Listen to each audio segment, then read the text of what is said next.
Hello everyone, आपका स्वागत है हमारे यूट्यूब चैनल टॉपर्स जी के वर्ल्ड में। और आज के क्लास में हम पढ़ेंगे मध्यकालीन भारतीय इतिहास। और हमारा टॉपिक होगा भारतीय और भक्ति और सूफी आंदोलन।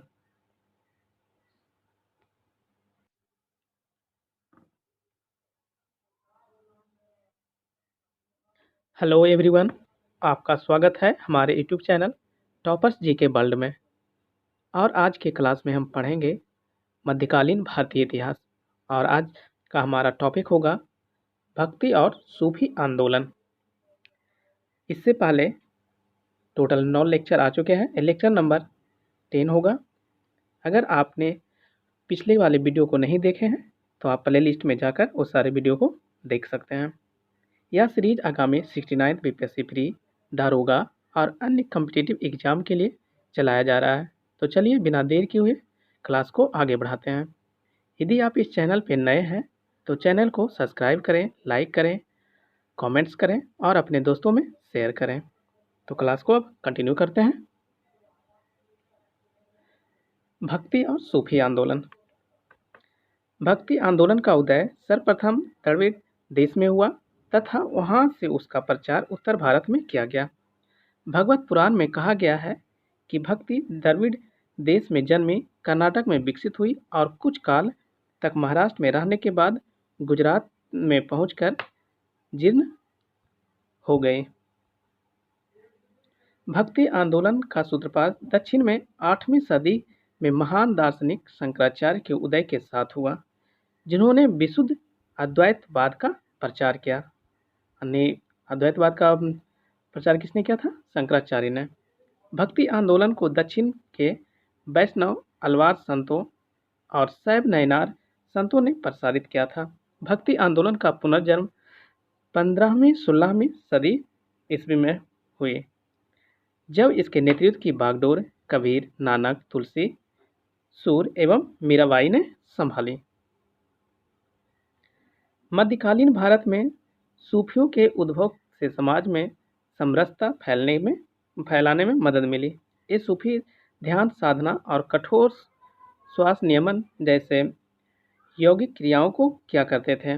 वे एकांत में कठोर यौगिक व्यायाम करते थे तथा समाज में एकता और सौहार्द फैलाने तथा श्रोताओं में आध्यात्मिक हर्षोन्माद उत्पन्न करने के लिए गीतों एवं संगीतों का सहारा लेते थे।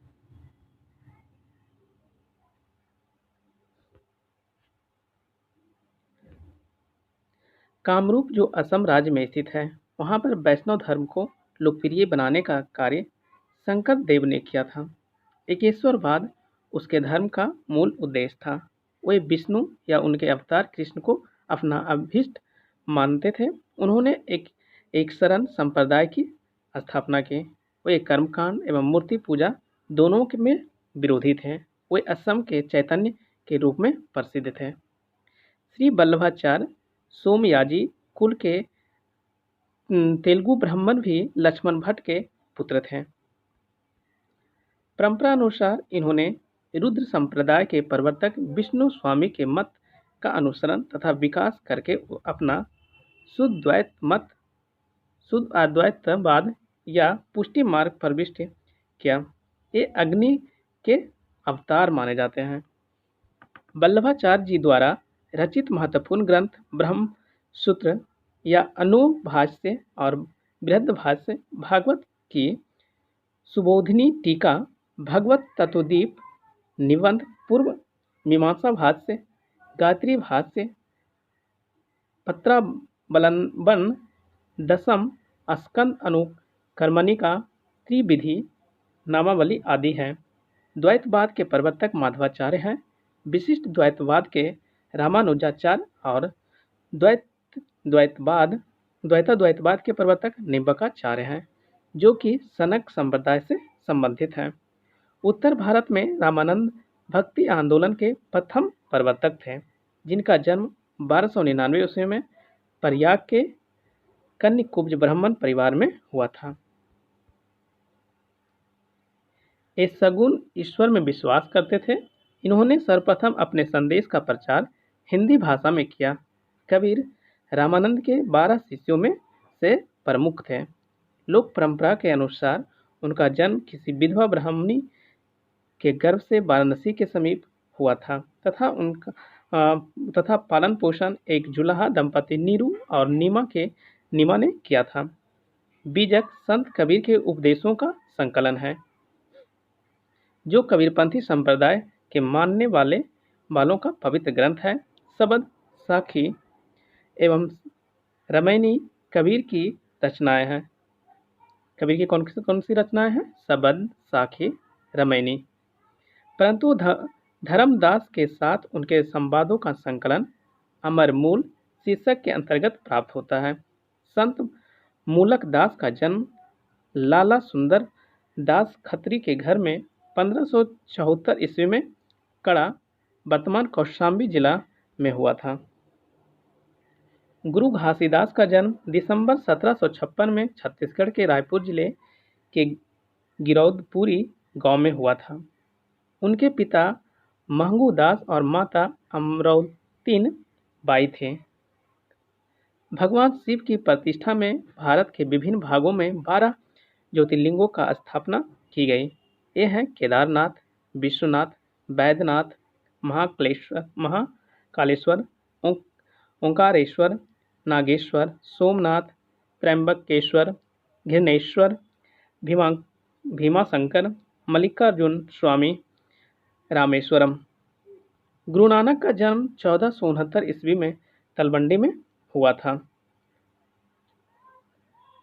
अब यह ननकाना साहब कहलाता है। यह पंजाब यानी वर्तमान पाकिस्तान के ननकाना साहिब जिले में स्थित है। गुरु नानक की मृत्यु 1539 ईस्वी में डेरा बाबा करतारपुर पाकिस्तान नामक स्थान पर हुई थी। गुरु नानक ने सिख धर्म की स्थापना सिकंदर लोदी के समय में की थी। नानक एकेश्वरवाद में विश्वास करते थे तथा निर्गुण ब्रह्म की उपासना पर बल देते थे। गुरु नानक का कहना है, ईश्वर व्यक्ति के गुणों को जानता है पर वह उसकी जाति के बारे में नहीं पूछता, क्योंकि दूसरे लोक में कोई जाति नहीं है। गुरु नानक ने गुरु का लंगर नाम से मुक्त सामुदायिक रसोई की शुरुआत की। उनके अनुयायी किसी की भी जाति पर ध्यान दिए बिना एक साथ भोजन कराते थे। मीराबाई मेड़ता के रतन सिंह राठौर की इकलौती पुत्री थी। इसका जन्म 1498 ईस्वी में मेड़ता के कुदकी नामक ग्राम में हुआ था। इसका विवाह उदयपुर के प्रसिद्ध शासक राणा सांगा के ज्येष्ठ पुत्र युवराज भोजराज से हुआ था। महाराष्ट्र में भक्ति आंदोलन का लोकप्रिय बनाने में नामदेव की महत्वपूर्ण भूमिका थी। उनका जन्म 1270 ईस्वी में पंढरपुर में हुआ था। इनके गुरु विसोबा खेचर थे। नामदेव बरकरी संप्रदाय से संबंधित थे। विसोबा खेचर अथवा खेचर नाथ नामक एक नाथपंथी कनपटे ने इन्हें रहस्यवादी जीवन की दीक्षा दी तथा ईश्वर के सर्वव्यापी स्वरूप से परिचय करवाया। नामदेव ने कहा था, एक पत्थर की पूजा होती है तो दूसरे को पैरों तले रौंदा जाता है। यदि एक भगवान है तो दूसरा भी भगवान है। इसके कुछ गीतात्मक पद गुरु ग्रंथ साहिब में संकलित है। तुकाराम का काल 1608 से 1649 ईस्वी के मध्य माना जाता है। ऐसी मान्यता है कि 1608 ईस्वी में जन्मे संत तुकाराम 1649 ईस्वी में अदृश्य हो गए। यह बरकरी संप्रदाय से संबंधित है। संत तुकाराम बरकरी संप्रदाय से संबंधित है। दादू दयाल का समय 1544 ईस्वी से 1603 ईस्वी के मध्य था। त्यागराज का समय 1767 ईस्वी से 1847 ईस्वी तक था। यह भक्ति मार्गी कवि एवं कर्नाटक संगीत के महान संगीतज्ञ थे। भक्ति आंदोलन के प्रसिद्ध संत महाप्रभु चैतन्य का जन्म बंगाल के नदिया जिले में एक संभ्रांत ब्राह्मण परिवार में हुआ। उनके पिता का नाम जगन्नाथ मिश्र तथा माता का नाम साची देवी था। चैतन्य के बचपन का नाम निमाई था। चैतन्य के बचपन का नाम क्या था? निमाई था। चैतन्य ने कृष्ण को अपना आराध्य बनाया तथा उन्हीं की भक्ति का प्रचार किया। सुप्रसिद्ध भक्त संत कवि गोस्वामी तुलसीदास अकबर तथा जहांगीर के समकालीन थे। तुलसीदास ने अनेक ग्रंथ लिखे, जिसमें रामचरितमानस विनय पत्रिका सर्वोत्तम है। रामचरितमानस की रचना गोस्वामी तुलसीदास ने अवधी भाषा में की थी। सूफी मत का जन्म भले ही विदेशी धरती पर हुआ हो, किंतु उनका पोषक तत्व भारतीय वेदांत वाद है। सूफी प्रेम काव्य कोमल हृदय की सुंदर एवं सरस अभिव्यक्ति है। कुछ विद्वानों के अनुसार सूफी मत पर 4 दार्शनिक प्रभाव हैं: आर्यों का अद्वैतवाद एवं विशिष्ट द्वैतवाद, नव अफलातूनी मत, विचार स्वातंत्र्य, इस्लाम की गुन्या विद्या।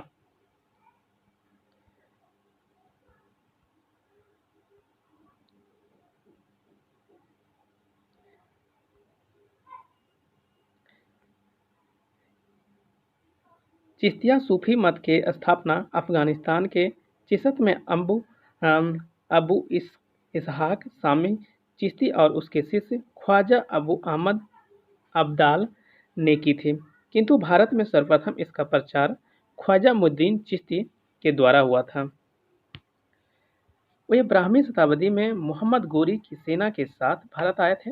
उन्होंने अजमेर में अपना निवास स्थान बनाया। 1236 ईस्वी में इनकी मृत्यु हो गई। कुतुबुद्दीन बख्तियार काकी इसके प्रमुख शिष्य थे। निसापुर के हरोन में ख्वाजा मोइनुद्दीन चिश्ती ख्वाजा उस्मान चिश्ती हरूनी के शिष्य बने। शेख फरीदुद्दीन गंज ए शकर चिश्ती सिलसिले के सूफी संत थे, जो बाबा फरीद के नाम से प्रसिद्ध हुए। इन्हीं के प्रयत्नों के फलस्वरूप चिश्तिया सिलसिले को भारत में लोकप्रियता मिली। इनका सबसे महत्वपूर्ण योगदान वे रचनाएं हैं जो गुरु ग्रंथ साहिब में संकलित हैं। ये बलबन के दामाद थे। शेख निजामुद्दीन औलिया के आध्यात्मिक गुरु हजरत बाबा फरीदुद्दीन मसूद गंज शकर, जिन्हें बाबा फरीद के नाम से जाना जाता है। इनके अन्य प्रमुख शिष्य अलाउद्दीन साबिर कलियारी और नासिरुद्दीन चिराग ए देहलवी थे। शेख निजामुद्दीन औलिया की दरगाह दिल्ली में स्थित है। शेख निजामुद्दीन औलिया की दरगाह कहाँ है? दिल्ली में स्थित है। 1325 ईस्वी में निजामुद्दीन औलिया की मृत्यु हुई। उन्हें ग्यासपुर दिल्ली में दफनाया गया। ग्यासपुर कहाँ है? दिल्ली में। शेख निजामुद्दीन औलिया ने 7 सुल्तानों का राज्य देखा, जो कि एक के बाद एक सत्तासीन होते रहे, किंतु एक कभी भी किसी के दरबार में नहीं गए। जब अलाउद्दीन ने उनसे मिलने की आज्ञा मांगी, तो शेख ने उत्तर दिया कि वे मेरे मकान के 2 दरवाजे हैं। यदि सुल्तान एक के द्वारा आएगा, तो मैं दूसरे के द्वारा बाहर चला जाऊंगा। इस प्रकार उन्होंने अलाउद्दीन से मिलने से इनकार कर दिया था। वे महबूब ए इलाही और सुल्तान अल औलिया संतों का राजा के नाम से प्रसिद्ध थे। चिश्ती शाखा के अंतिम सूफियों में शेख सलीम चिश्ती का नाम विशेष उल्लेखनीय है। इसके पिता का नाम शेख बहाउद्दीन था। ये बहुत दिनों तक अरब में रहे और वहाँ उन्हें शेख उल हिंद की उपाधि से विभूषित किया गया। तत्पश्चात वे भारत लौट आए और आगरा से 36 किलोमीटर की दूरी पर स्थित सिकरी नामक स्थान पर रहने लगे, जिसे अकबर ने अपने प्रसिद्ध नगर फतेहपुर सिकरी का रूप प्रदान किया। कहा जाता है कि जहांगीर का जन्म शेख सलीम चिश्ती के आशीर्वाद से हुआ था। चिश्ती सिलसिले का प्रभाव क्षेत्र दिल्ली एवं आसपास के क्षेत्रों में था, जबकि सोहरावर्दी सिलसिले का प्रभाव क्षेत्र सिंध के क्षेत्र में था। फिरदौसी सिलसिला चिश्ती सिलसिले का ही भाग था, जिसका प्रभाव क्षेत्र बिहार में था। कादरी शाखा के सर्वप्रथम संस्थापक बगदाद के शेख मुइनुद्दीन कादिर जिलानी थे, जिनकी गणना इस्लाम के महान संतों में की जाती है। शेख अब्दुल कादिर जिलानी की प्रमुख उपाधियां थी महबूब ए सुमानी,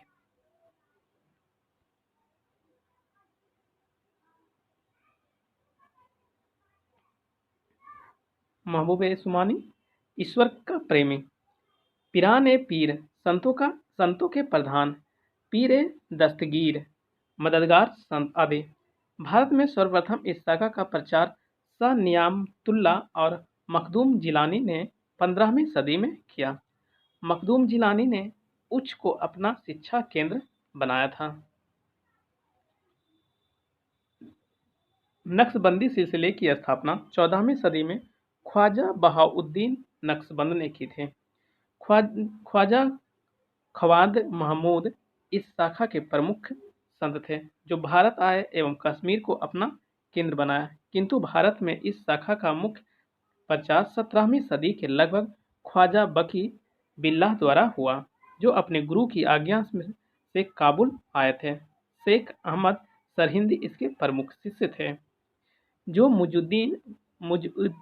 मुजुद्दीन अर्थात इस्लाम धर्म के सुधारक के नाम से भी प्रख्यात हैं। इन्होंने वजाहत उल शुहूद का प्रतिपादन किया।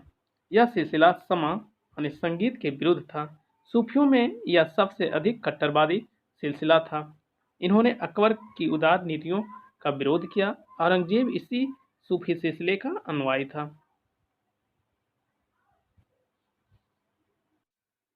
सूफी संत शाह मोहम्मद गौस ने कृष्ण को औलिया के रूप में स्वीकार किया। वह सरदारी सिलसिले के सबसे प्रसिद्ध संत थे। मुगल बादशाह हुमायूं तथा तानसेन से उसका घनिष्ठ संबंध था। मोहम्मद गौस की प्रसिद्ध रचना जवाहिर ए खम्स है, जिसमें उन्होंने अपने आध्यात्मिक खोज को अभिव्यक्त किया। उन्होंने हठ योग की एक पुस्तक अमृत कुंड का अनुवाद बहर उल हयात फारसी एवं अरबी भाषा में किया था। सूफी संत के निवास स्थान को खनका कहते हैं। समा एक सूफी संगीत समारोह का नाम है। शेख सूफीवाद में शिक्षण और मार्गदर्शन के लिए अधिकृत व्यक्ति को कहते हैं। इस्लाम के धार्मिक कानूनों के विद्वानों को उलेमा कहा जाता है। प्रेम वाटिका काव्य ग्रंथ की रचना रसखान ने की थी। प्रेम वाटिका की रचना किसने किया था? रसखान ने। इसमें इन्होंने कृष्ण के जीवन को पंक्तिबद्ध किया है। सुजान रसखान भी इसकी प्रसिद्ध रचना है। रसखान की भाषा विशुद्ध ब्रजभाषा है। ब्रह्मासा की रचना मलिक मोहम्मद जायसी ने की। जैसी की पद्मावत, अखरावट और आखिरी कलम में भी पद्मावत का हिंदी साहित्य में महत्वपूर्ण स्थान है। ब्रह्मासा पद्मावत का ही एक भाग है। उत्तर प्रदेश के बाराबंकी से लगभग 12 किलोमीटर दूर स्थित देवा शरीफ में प्रसिद्ध सूफी संत हाजी बारिश अली शाह की मजार स्थित है। ईसा मसीह का जन्म लगभग 4 ईस्वी पूर्व में यहूदिया प्रांत के बेथलेहम नामक नगर में हुआ था। ईसाई मान्यता के अनुसार ईसा मसीह सूली पर चढ़ाए जाने के तीसरे दिन पुनर्जीवित हुए थे। इसी की याद में ईस्टर त्योहार मनाया जाता है। गुड फ्राइडे ईसा मसीह के शहीद दिवस के रूप में ईसाइयों द्वारा मनाया जाता है। बाइबिल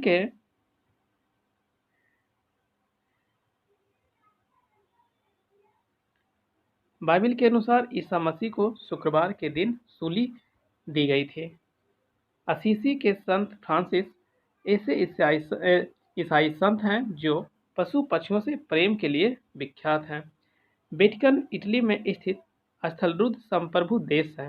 इसका कुल क्षेत्रफल मात्र 44 हेक्टेयर है, जो विश्व का सबसे छोटा स्वतंत्र देश है।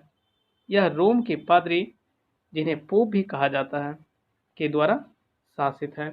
इसे रोमन कैथोलिक चर्च की राजधानी के रूप में भी जाना जाता है। मदीना पश्चिमी सऊदी अरब के हिजाज क्षेत्र में स्थित है। यह मक्का के बाद इस्लाम धर्म का दूसरा पवित्र शहर है। मदीना। अब भक्ति और सूफी संत से रिलेटेड MCQ देखते हैं। भक्ति आंदोलन का प्रारंभ किया गया था। भक्ति आंदोलन का प्रारंभ अलवार संतों द्वारा किया गया था। Option number A. भक्ति आंदोलन का उदय सर्वप्रथम द्रविड़ देश में हुआ था तथा वहां से उसका प्रचार उत्तर में किया गया।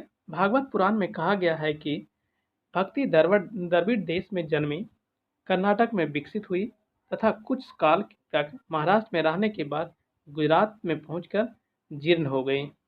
भक्ति आंदोलन का सूत्रपात दक्षिण में 8वीं सदी में महान दार्शनिक शंकराचार्य के उदय के साथ हुआ था, जिन्होंने विशुद्ध अद्वैतवाद का प्रचार किया। भक्ति आंदोलन को दक्षिण के वैष्णव अलवार संतों और शैव नयनार संतों ने प्रसारित किया था। नेक्स्ट क्वेश्चन, भक्ति संस्कृति का भारत में पुनर्जन्म हुआ किस काल में हुआ? वैदिक काल 10वीं शताब्दी ईस्वी में, ब्राह्मी शताब्दी ईस्वी में, 15वीं और 16वीं शताब्दी ईस्वी में। भक्ति संस्कृति का भारत में पुनर्जन्म 15वीं और 16वीं शताब्दी में ईस्वी में हुआ। भक्ति आंदोलन का इतिहास महान धर्म सुधारक शंकराचार्य के समय में प्रारंभ होता है, जिन्होंने बौद्ध धर्म के प्रभाव को समाप्त करने के लिए 8वीं शताब्दी में अद्वैतवादी दर्शन का प्रतिपादन किया था। भक्ति आंदोलन का पुनर्जन्म 15वीं से 16वीं सदी ईस्वी में हुआ, जब इसके नेतृत्व की बागडोर कबीर, नानक, तुलसी, सूर एवं मीराबाई ने संभाली।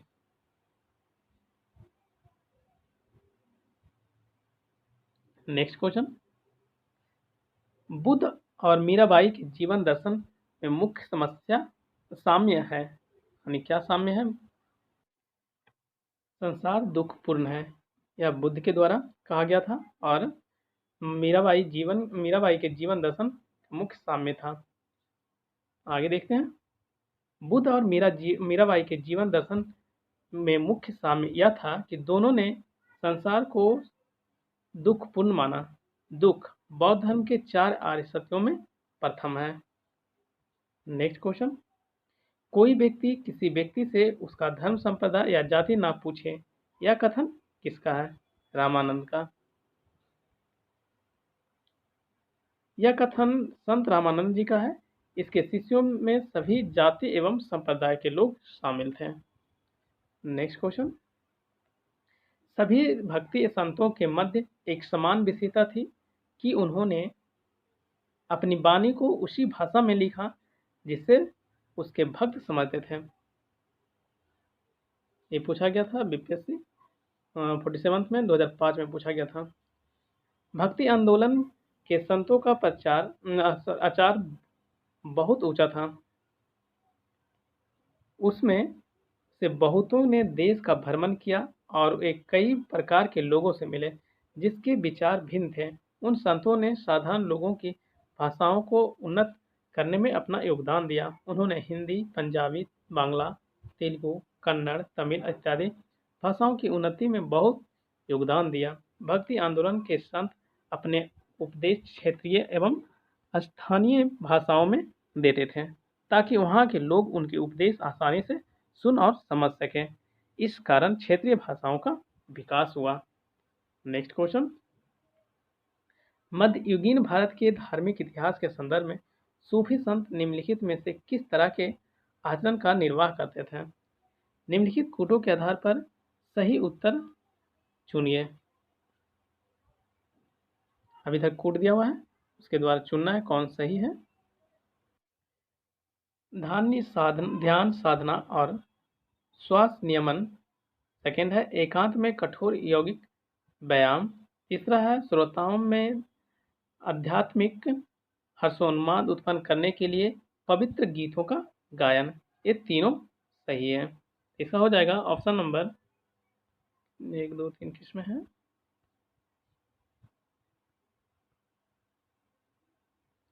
ऑप्शन नंबर डी 1 2 3 तीनों सही है।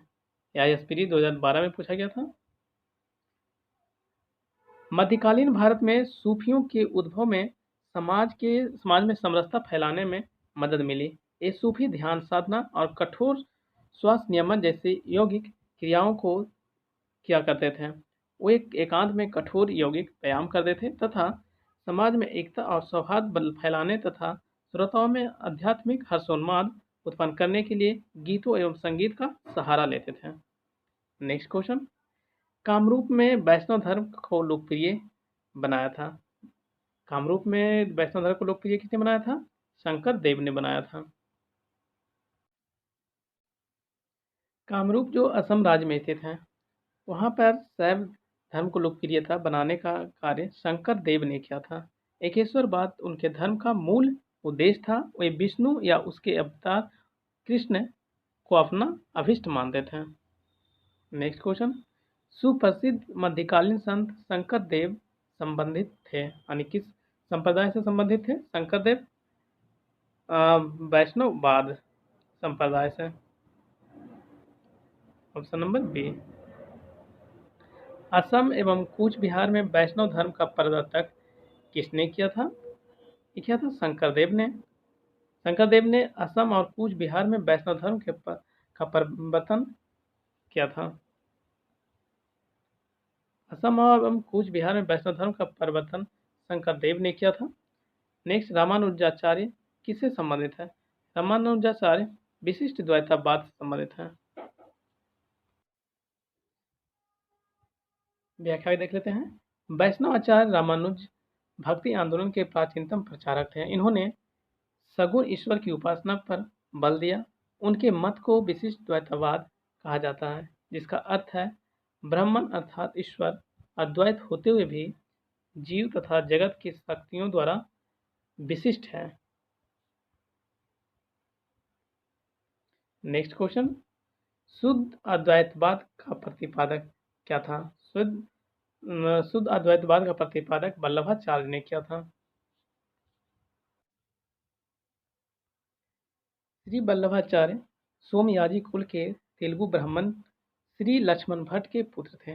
परंपरानुसार इन्होंने रुद्र संप्रदाय के प्रवर्तक विष्णु स्वामी के मत का अनुसरण तथा विकास करके अपना शुद्ध अद्वैतवाद या पुष्टि मार्ग प्रतिष्ठित किया। ये अग्नि के अवतार माने जाते हैं।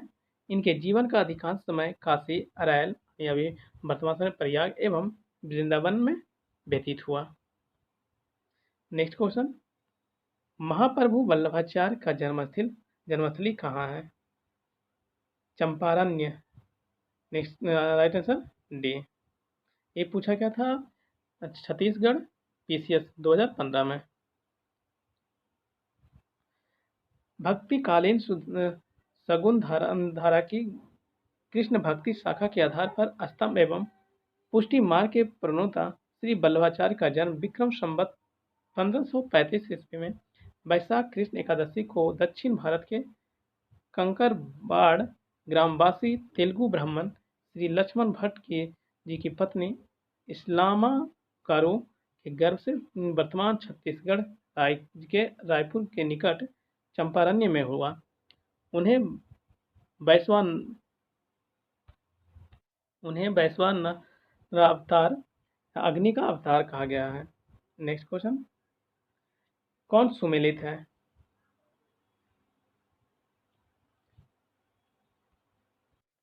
अद्वैतवाद के प्रवर्तक शंकराचार्य हैं।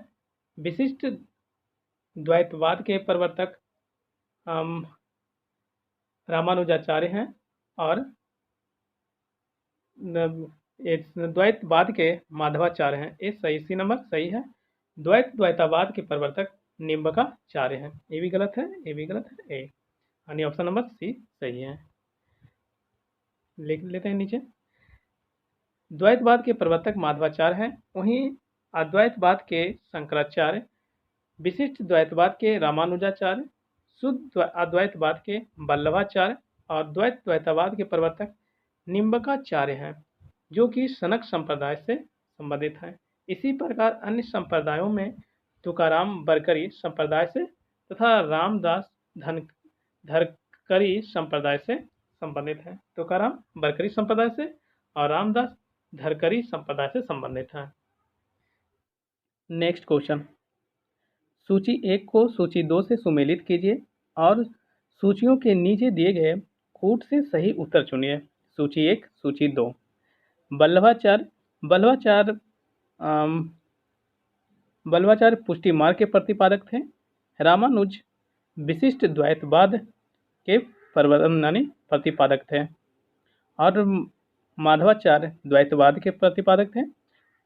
और शंकराचार्य अद्वैतवाद। यानी अब एक का 2 हो जाएगा, बी का 3 हो जाएगा, और सी का 1 हो जाएगा, डी का 4 हो जाएगा। यानी 4 हो जाएगा, 2 3 1 4।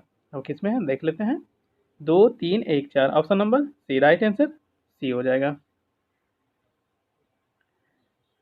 बल्लभाचार्य पुष्टि मार्ग के प्रतिपादक थे। रामानुज विशिष्ट द्वैतवाद, माधवाचार्य द्वैतवाद, शंकराचार्य अद्वैतवाद के प्रतिपादक थे। नेक्स्ट क्वेश्चन, निम्नलिखित कथनों पर विचार कीजिए। उपयुक्त कथनों में से कौन सा सही है, यानी सही को चुनना है।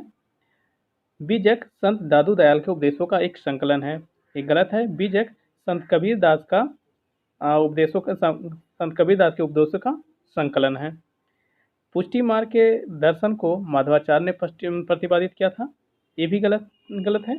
पुष्टि मार्ग के दर्शन को बल्लभाचार्य ने, माधवाचार्य नहीं बल्लभाचार्य होगा,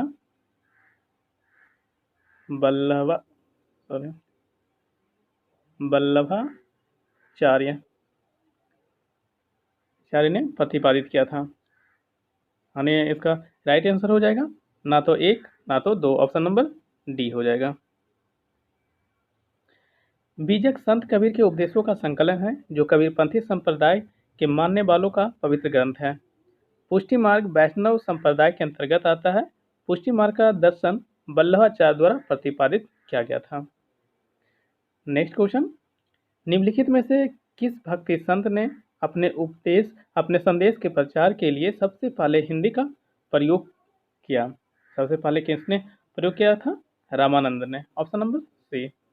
रामानंद ने सबसे पहले अपने संदेश के प्रचार के लिए हिंदी का प्रयोग किया था। नेक्स्ट क्वेश्चन, इसमें हम व्याख्या देख लेते हैं पहले। उत्तर भारत में रामानंद भक्ति आंदोलन के प्रवर्तक थे, जिसका जन्म 1299 ईस्वी में प्रयाग के कानिकुब्ज ब्राह्मण परिवार में हुआ था। प्रयाग तथा वाराणसी में उन्होंने शिक्षा प्राप्त की थी। वे सगुण ईश्वर में विश्वास करते थे। उन्होंने भक्ति को मोक्ष का एकमात्र साधन स्वीकार करते हुए राम सीता की उपासना का आदर्श समाज के सामने रखा। उन्होंने सर्वप्रथम अपने संदेश का प्रचार हिंदी भाषा में किया। रायदास का जन्म वाराणसी में, तुलसीदास का जन्म त्रिकूट राजापुर में तथा कुंभन दास का जन्म ब्रजभूमि वर्तमान में मथुरा के आसपास हुआ था। नेक्स्ट क्वेश्चन, मध्यकालीन भारत में निम्नलिखित में से किस संत का जन्म प्रयाग में हुआ था? किसका जन्म मध्यकालीन भारत में प्रयाग में हुआ था? रामानंद का।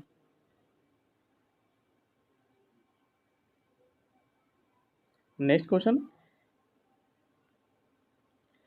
कबीर शिष्य थे। कबीर किनके शिष्य थे? रामानंद के कबीर शिष्य थे। कबीर रामानंद के 12 शिष्यों में से प्रमुख थे। लोक परंपरा के अनुसार उनका जन्म किसी विधवा ब्राह्मणी के गर्भ से वाराणसी के समीप हुआ था तथा लालन पालन एक चुलाहा दंपति नीरू और नीमा ने किया था। नेक्स्ट क्वेश्चन, बीजक की रचयिता कौन है? बीजक की रचयिता कबीर हैं। बीजक के रचयिता कबीर हैं। यह कबीरपंथी संप्रदाय के अनुयायियों का मुख्य धार्मिक ग्रंथ है, जिसमें कबीर के दोहों का संकलन है। बीजक में कबीर के दोहों का संकलन है। कबीर एवं धर्मदास के मध्य संवादों का संकलन का शीर्षक क्या है? तो उसका है अमर मूल, जिसमें कबीर और धर्मदास के जो संवाद संकलन किया गया है वो अमरदास में संकलित, यानी अमरदास शीर्षक से संकलन किया गया है।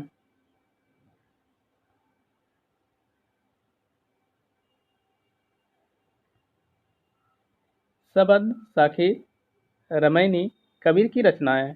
क्या है कबीर की रचनाएं? सबद, सखी और रामायणी कबीर की रचनाएं। परंतु धर्मदास के साथ कबीर के संवादों का संकलन अमर मूल शीर्षक के अंतर्गत प्राप्त होता है। मूकदास एक संत कवि थे। ये कहाँ के थे? संत कवि कहाँ के थे? कड़ा के थे। मूलक दास जो थे कड़ा के थे। Option number D. मूलक दास कड़ा के संत कवि थे। संत मूलक दास का जन्म लाला सुंदरदास खत्री के घर में 1574 ईस्वी में उत्तर प्रदेश के कड़ा वर्तमान कौशाम्बी जिला में हुआ था। नेक्स्ट क्वेश्चन, संत घासीदास के पिताजी का क्या नाम था? संत घासीदास के पिताजी का क्या नाम था? महंगू था। गुरु घासीदास का जन्म दिसंबर 1756 ईस्वी में छत्तीसगढ़ के रायपुर जिले के गिरौदपुरी गांव में हुआ था। उनके पिता महंगू दास और माता अमरावतीन थे। नेक्स्ट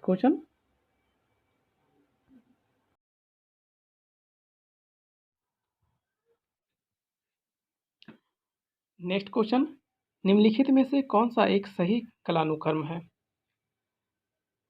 सबसे पहले इसमें सबका जानो कब से कब किनका काल रहा। तो सबसे पहले शंकराचार्य का देखते हैं। शंकराचार्य का काल 8वीं शताब्दी में, 8वीं शताब्दी का इनका काल रहा। शताब्दी। और नेक्स्ट रामानुज का काल 1017 से 1137 तक इनका काल रहा।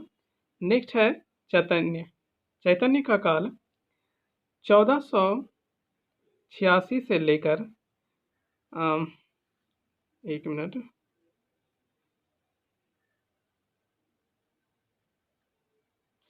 1486 से लेकर 1534 तक चैतन्य का काल रहा। तब इसमें हो जाएगा सबसे पहले शंकराचार्य, रामानुज, चैतन्य, यानी ऑप्शन नंबर ए सही है, राइट हो जाएगा। शंकराचार्य का काल लगभग 8वीं शताब्दी, रामानुज का काल 1017 से 1137 ईस्वी तक तथा चैतन्य का काल 1486 से 1534 ईस्वी तक का काल था। अब नेक्स्ट क्वेश्चन उसी तरह का भी जैसे फर्स्ट वाला था उसी तरह का क्वेश्चन ये भी है। निम्न में से भक्ति संतों का सही तिथि के अनुसार अनुकर्म की चुनिए। तिथि के अनुसार सबसे पहले अगर ए में देखते हैं, ऑप्शन ए में कबीर का काल रहा 1398 से लेकर 1518 तक रहा। गुरु नानक का 1469 से लेकर 1539 तक का काल रहा। चैतन्य का जस्ट अभी देखे हैं 1486 से लेकर 1534 तक इनका काल रहा चैतन्य का। और मीराबाई का काल 1498 से लेकर 1557 तक का काल मीराबाई का था। तो सबसे पहले कबीर 1398 से 1518 तक। नेक्स्ट गुरु नानक 1469 से 1539। फिर चैतन्य का 1486 से 1534। नेक्स्ट मीराबाई 1498 से 1537 तक। कबीर, गुरु नानक, चैतन्य और मीराबाई, ऑप्शन नंबर ए हो जाएगा। यहाँ दिया हुआ है कबीर का काल 1398 से 1518 तक है। गुरु नानक का काल 1469 से 1539 तक का काल है। चैतन्य का 1886 से 1534 तक का काल है। मीराबाई का काल 1498 से 1557 तक का काल है। नेक्स्ट क्वेश्चन, भगवान शिव के प्रतिष्ठा में कितने ज्योतिर्लिंग स्थापित किए गए? टोटल 12 ज्योतिर्लिंग स्थापित किए गए हैं। ये कहाँ कहाँ है देख लेते हैं। भगवान शिव की प्रतिष्ठा में भारत में के विभिन्न भागों में 12 ज्योतिर्लिंगों की स्थापना की गई है। ये है केदारनाथ, विश्वनाथ, बैद्यनाथ, महाकालेश्वर, ओंकारेश्वर, नागेश्वर, सोमनाथ, त्र्यंबकेश्वर, घृणेश्वर, भीमशंकर, मल्लिकार्जुन स्वामी और रामेश्वरम। टोटल 12 ज्योतिर्लिंग है। रामानुज के अनुयायियों को कहा जाता है, रामानुज के अनुयायियों को क्या कहा जाता है? तो उसे वैष्णव कहा जाता है। Option number B.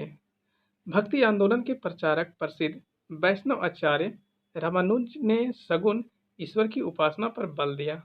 उनका मत विशिष्ट द्वैतवाद कहा जाता है। उनके अनुयायी वैष्णव कहलाए। नेक्स्ट क्वेश्चन, निम्नलिखित में से कौन सा स्थान गुरु नानक का जन्म स्थल था? जन्म स्थल क्या था? ननकाना था। Option number C. Guru Nanak का जन्म ननकाना गुरु नानक का जन्म स्थल था, जिसे तलवंडी के नाम से भी जाना जाता है। उक्त स्थान पर उनका जन्म 15 अप्रैल 1469 को हुआ था। यह पश्चिमी पंजाब के ननकाना साहिब जिले में स्थित है। ये पश्चिमी पंजाब यानी वर्तमान पाकिस्तान में है। गुरु नानक की मृत्यु 1539 ईस्वी में डेरा बाबा करतारपुर पाकिस्तान नामक स्थान पर हुआ था। एक जन्म कब? 1469 में और मृत्यु 1539 में। नेक्स्ट क्वेश्चन, किसके शासन में गुरु नानक देव ने सिख धर्म की स्थापना की? वह कौन था? ने सिख धर्म किसके समय में किया था? सिकंदर लोदी के समय में गुरु नानक ने इसका स्थापना किया था, सिख धर्म का। नेक्स्ट क्वेश्चन,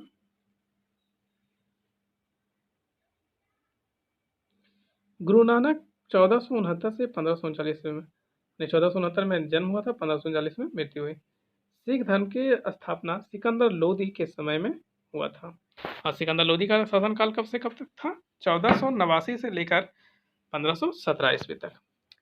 नानक एकेश्वरवाद में विश्वास करते थे तथा निर्गुण ब्रह्म की उपासना पर बल देते थे। उनका मानना था कि ईश्वर एक है, वह निर्गुण और निरंकार है।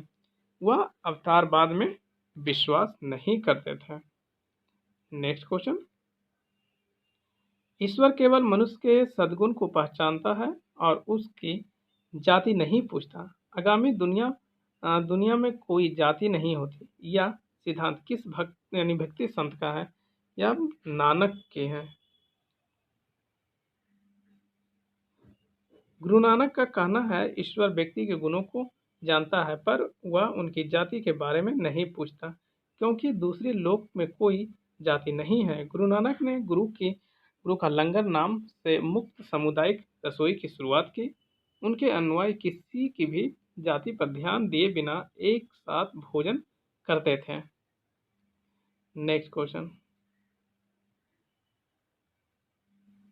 बोल रहा है मीराबाई समकालीन थी, यानी किसके समकालीन मीराबाई थी? तब यहाँ तुलसीदास भी हो जाएगा, चैतन्य महाप्रभु भी हो जाएगा, गुरु नानक। लेकिन इसके समकालीन रामकृष्ण परमहंस के समकालीन नहीं थे। तो इसमें ए, पी और सी हो जाएगा आंसर। लेकिन यहाँ ये गलत दिया हुआ है, यहाँ मास्टर दिया हुआ है। इसमें पूछ रहा था मीराबाई समकालीन थी, यानी इसमें होना चाहिए था नहीं थी, रामकृष्ण परमहंस होता, लेकिन इसमें समकालीन थी, तो ए बी सी तीनों हो जाएगा। आगे डिस्क्रिप्शन देख लेते हैं। मीराबाई मेरठा के रतन सिंह राठौर की इकलौती पुत्री थे। इनका जन्म 1498 ईस्वी में मेरठा के कुदकी नामक ग्राम में हुआ था। इनका विवाह उदयपुर के प्रसिद्ध शासक राणा संगा के ज्येष्ठ पुत्र युवराज भोजराज से हुआ था, किंतु विवाह के कुछ ही वर्षों पश्चात राजकुमार भोजराज का परलोकवास हो गया। पति की मृत्यु के बाद उन्होंने अपना समूचा जीवन कृष्ण की भक्ति में अर्पित कर दिया। ये महाकवि तुलसीदास 1532 से 1663 ईस्वी, गुरु नानक 1469 से 1539 ईस्वी, चैतन्य 1486 से 1534 ईस्वी के समकालीन थे, जबकि रामकृष्ण परमहंस के इसके समकालीन नहीं थे। नेक्स्ट क्वेश्चन पूछता है, प्रसिद्ध भक्त कवित्री मीरा के पति का क्या नाम था? मीरा के पति का क्या नाम था? मीरा के पति का नाम राजकुमार भोजराज था।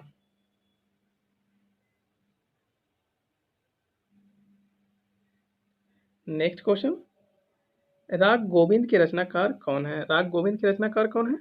राग गोविंद के रचनाकार मीराबाई हैं। नेक्स्ट क्वेश्चन, सॉरी डिस्क्रिप्शन देख सकते हैं। मीराबाई हिंदू आध्यात्मिक कवित्री थी जिनके भगवान श्री कृष्ण प्रति समर्पित भजन उत्तर भारत में लोकप्रिय है। इन्होंने 4 ग्रंथों की रचना की थी। एक ग्रंथ है नरसिंह जी का मायरा, गीत गोविंद टीका, राग गोविंद, राग सोरठ। इसके अतिरिक्त उनके गीतों का संकलन मीराबाई की पदावली नामक ग्रंथों में किया गया है। नेक्स्ट क्वेश्चन, निम्नलिखित संतों को उसके कालानुक्रम में नियोजित कीजिए, यानी कौन किस समय थे उसको इसमें मिलाना था। कबीर, कबीर का अभी जस्ट बताया था 1398 से लेकर इनका काल था 1518 तक। नेक्स्ट नामदेव, नामदेव का काल 1270 से लेकर 1350 तक था। मीराबाई, मीराबाई का काल 1498 से लेकर 1557 तक था। गुरु नानक का 1469 से लेकर 1539 तक का था। 1539 तक का था। इसमें सबसे पहले क्या हो जाएगा? 1400, सबसे पहले 2 हो जाएगा। 1200 नामदेव, 2 1 2 1, फिर नेक्स्ट हो जाएगा 2 1 4, यानी मीराबाई 4, लास्ट 3 हो जाएगा। तो option number 2 1 4 3, 2 1 4 3, option number C right answer. नीचे दिया हुआ है कबीर दास का समय 1398 से 1518 ईस्वी, नामदेव का काल 1270 से 1350, मीराबाई का समय था 1498 से 1557 था, गुरु नानक देव का 1469 से 1539 के मध्य था। निम्नलिखित में से कौन इस्लाम से प्रभावित था? इस्लाम से कौन प्रभावित था?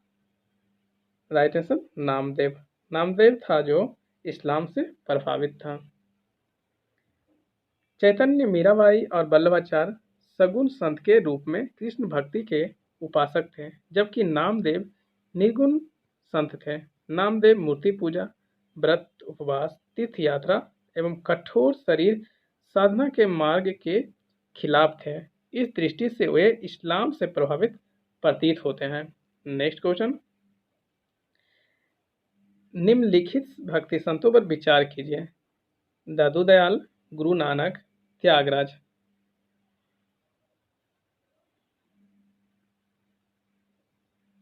दिया हुआ है इसमें से कौन उस समय उपदेश देता था या देते थे जब लोधी वंश का पतन हुआ तथा बाबर सत्तारूढ़ हुआ? तो कौन उस समय उपदेश देता था, ये देखना है।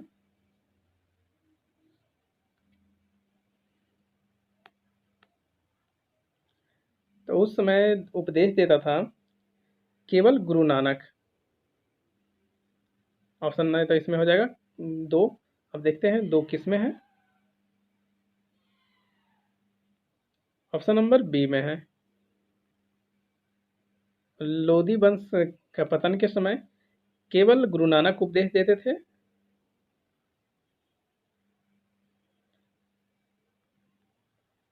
दादू दयाल का समय 1544 ईस्वी से 1603 ईस्वी तक के मध्य था। गुरु नानक का समय 1469 से 1539 तक था। और त्यागराज का समय 1767 से लेकर 1847 तक था। यह भक्ति, गार्गी, कवि एवं कर्नाटक संगीत के महान संगीतज्ञ थे। लोधी वंश का पतन 1526 ईस्वी में हुआ एवं बाबर के पानीपत के प्रथम युद्ध में इब्राहिम लोधी को पराजित कर दिया तथा उस समय गुरु नानक उपदेश देते थे। अब यहाँ से नेक्स्ट क्लास में पढ़ेंगे क्वेश्चन नंबर 36 से thank you for watching. Take care. Bye bye.